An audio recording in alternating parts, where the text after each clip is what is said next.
Welcome to Taxidermy Truths, where we discuss the ins and outs of not only the taxidermy process, but the influences on the hunting community as a whole. With over 25 years in the wildlife and taxidermy industry, I host open conversations with artists, experts, and industry giants. From sustainable utilization to shipping rates, we dig into the reality of the experience after the safari and hear real stories worth remembering. Hi there, my name is Doug Cocroft and welcome to Taxidermy Truths. Today, let's chat about tagging. So there's a word for you. And we're going to go down two different avenues today. Tagging and what it means to the hunter in a physical sense. Tagging. And the other is tagging your memories on social media, also called hashtagging. Both of them impact what we as hunters hold dear. Incorrect tagging in both can have very negative outcomes. But as responsible hunters, we have it in our control and in our grasp to use taxidermy tagging and internet social media tagging to a very positive outcome. So let's get started. Physical tagging. This is a tag that should be found on every separate part of your hunted animal. So if the horns were removed, you'd have a tag on the left horn, a tag on the right horn, and a tag on the skull. But invariably, when you hunt that animal, one tag is necessary on the skull and horns. If you have a flat skin, there's another tag. If you have a cape and a back skin, there's two more tags. Whose responsibility is it to ensure that the tagging is done correctly? This is a question we've been asked many times over the years. The fact is, it's a collective effort to ensure that the tagging matches the legal documentation on the hunt as well as the legal documentation of the hunter to ensure that, number one, we remain within the realms of legal processes in the export of hunting trophies. Number two, the hunter gets their correct animal back. I've heard horror stories from clients saying, we got the wrong set of horns and the wrong skin. This can happen. If you consider how many trophies are hunted in Africa every year, the fact that more trophies aren't swapped is actually quite impressive. But this said, there are things that you as a hunter and the outfitter and PH can do to mitigate any possible errors down the road. And it's as simple as filling out a tag correctly. The hassle comes after an exciting day of hunting kudu and walking for miles and miles. You end up in a position where everyone's tired. You finally get home with that great kudu and you've still got to skin it. Clients go to the lodge. PHs go and perhaps get things ready for the next morning. And the skinners do what they do so incredibly well. They continue preparing and skinning your animal. But I do have to ask the question, who checks the tag? This is a responsibility that falls on the professional hunter. Professional hunters need to ensure that at the beginning of the hunt, the full name of the client is listed on the tag as per the passport of that client.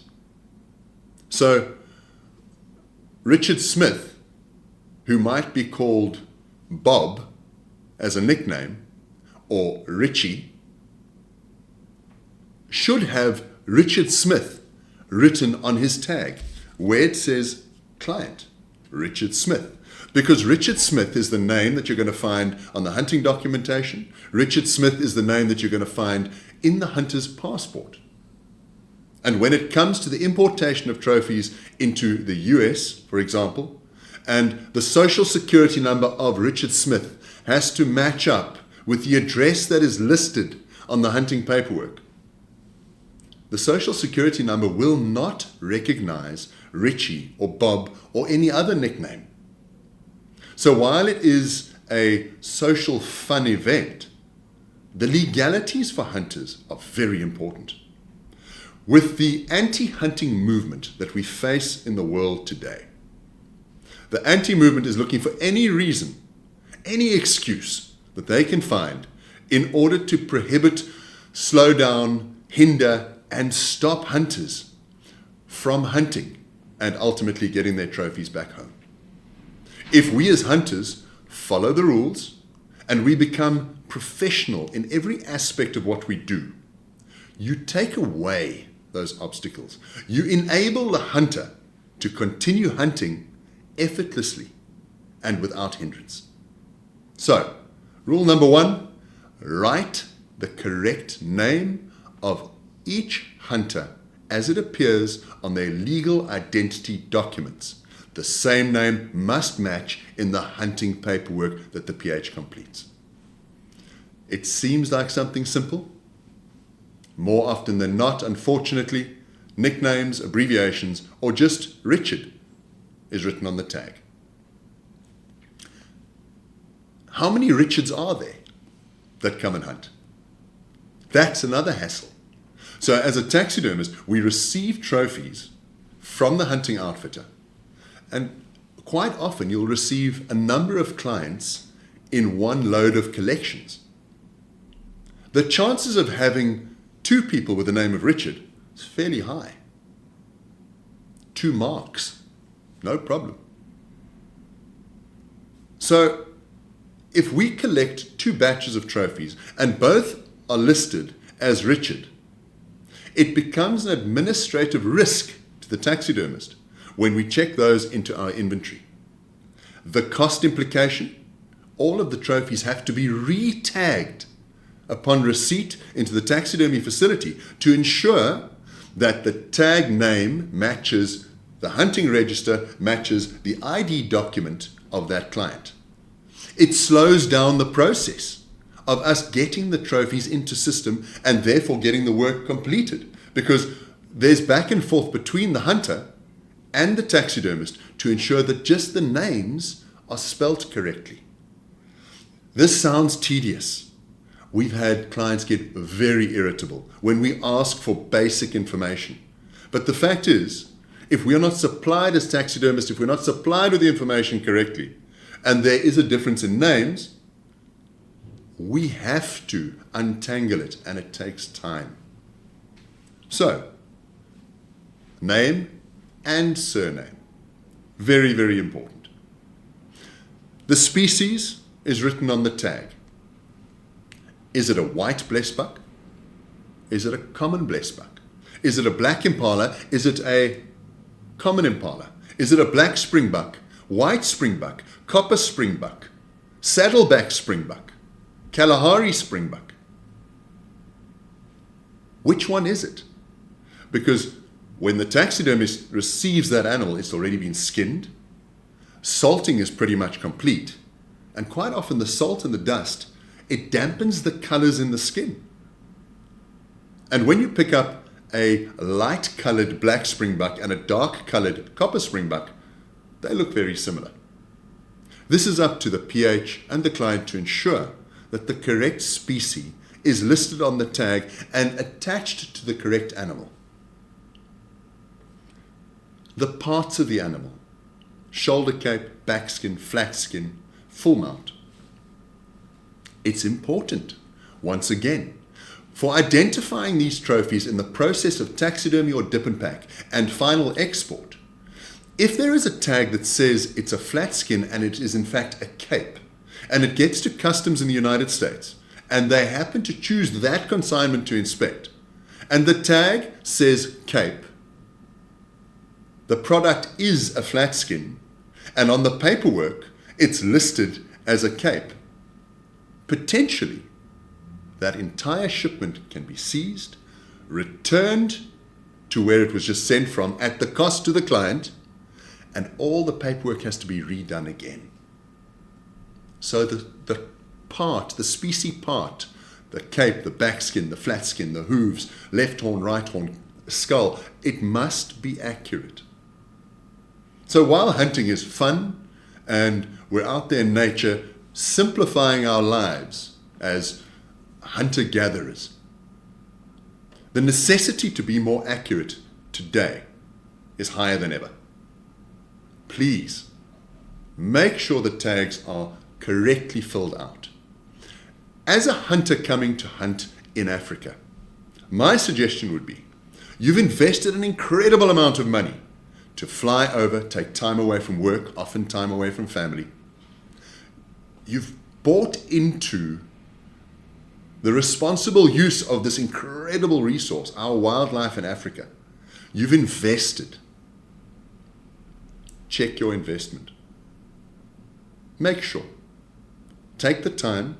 If you've shot 5 animals or 15 animals, just take the time at the end of each day, once the skinning's finished, just to put your eye on the tag. Have a look. Is your name spelled correctly? Is the species correct, and is the part correct? It's very simple. It takes effort. In my opinion, it's a last form of respect to that animal. We've had the privilege of hunting. Let's make sure that we treat it with adequate professional respect right until the day that we can put it into our rooms, on the wall, in a showroom, and relive those incredible memories. So get the tagging right. It's important. From a legal perspective, let's run down this rabbit hole quickly. Incorrect tagging of a name would mean the possibility of 2 skins being swapped out prior to export. So client A, who shot a kudu, and his name's Richard. Client B shot a kudu. His name's also Richard. Because they were incorrectly tagged at source, when they were collected, we had 2 capes, both stating Richard, both kudus. We've never seen the animal. We weren't there on the hunt. There's always a possibility of skins getting swapped. Any taxidermist who says our system is foolproof and it cannot happen, I'll challenge that outfit. And unfortunately, I can't say that it hasn't happened to my own company. It has. It happens to every taxidermist out there. Those kudus get swapped. The shipments leave, they go overseas. The client receives his trophies. Both of them do. Both Richards receive them. Both Richards send their trophies to a tannery to get tanned and to a taxidermist to get mounted. 2.5 years later, they get their taxidermy back from the taxidermist in the US. And they look at that kudu and go, that doesn't look like mine. The chevrons are different. There was a kink in the ear of my kudu. What's going on? They play it back. They've invested all this money. Frustration builds. Someone's going to get blamed. Invariably, it comes back to the taxidermist. But that being said, the taxidermist doesn't know what the animals look like. We merely collect them and bring them in. Making certain that your full name is on that tag would have prevented the possibility of a swap out in cape. Can you solve a swapping of capes in the US? Yes, with honesty. Richard 1 and Richard 2, I'm sorry, gentlemen, there's been a problem. Please send your capes to your respective taxidermists and send the invoice to the taxidermist to cover the costs, because that's the right thing to do. But at the end of the day, it could have been avoided. If it had been picked up in customs that we were exporting a trophy hunted by another hunter in that consignment, seizure or return. And the whole thing with hunting in today's climate is to remain clinically precise, because we love hunting. So let's stay within the realms of what the rules are. Legally, incorrect tagging can put you in hot water. Spelling of the names whilst very important, is something that happens regularly. Who writes the tag out? If a client coming in from Spain says, "My name is Jesus," and the tracker or driver or somebody in the skinning team is told to write that down, please remember, they don't necessarily have the ability to write a Spanish name. It must be spelled out for them. It's very, very important. The surnames must be spelt out to avoid spelling errors. And again, spelling errors play a role throughout. They play a role in the logging in system within the taxidermist and the inventory system. They play a role in the export documentation. They play a role on the importation into the final destination country. The knock-on effect, the domino effect of incorrect tagging is frightening. We need to get it right. It is important. The taxidermist is there because we love to create beautiful artworks, put them on people's walls, and allow people to relive those unbelievable memories, those memories that are worth remembering. Empower the taxidermist to get it right. Take 10 minutes, check the tagging, ensure that it's in place. As an outfitter, when the taxidermist collects the trophies, ensure that all the trophies are tagged correctly. It is the way that we can simplify the entire process. It takes effort, but it's part of what we do. Physical tagging.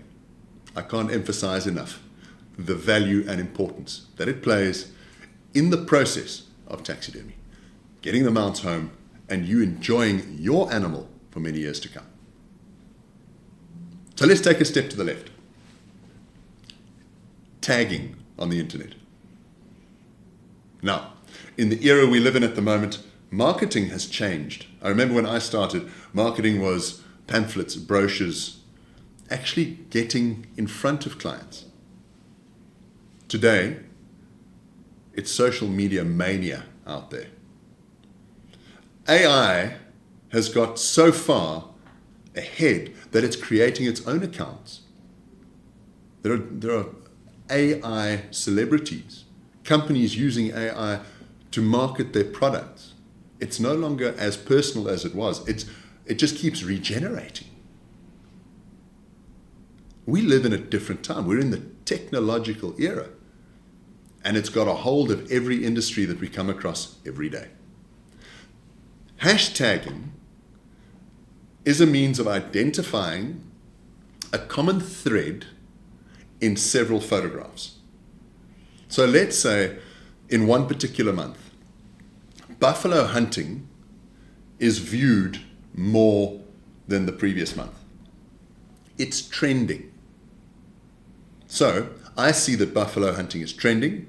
I put up an image of a beautiful buffalo mount and I go, hashtag buffalo, hashtag buffalo mount, hashtag buffalo great taxidermy, whatever, in the hope that when somebody searches for anything with a buffalo, my post will somehow make it to the top of the pile.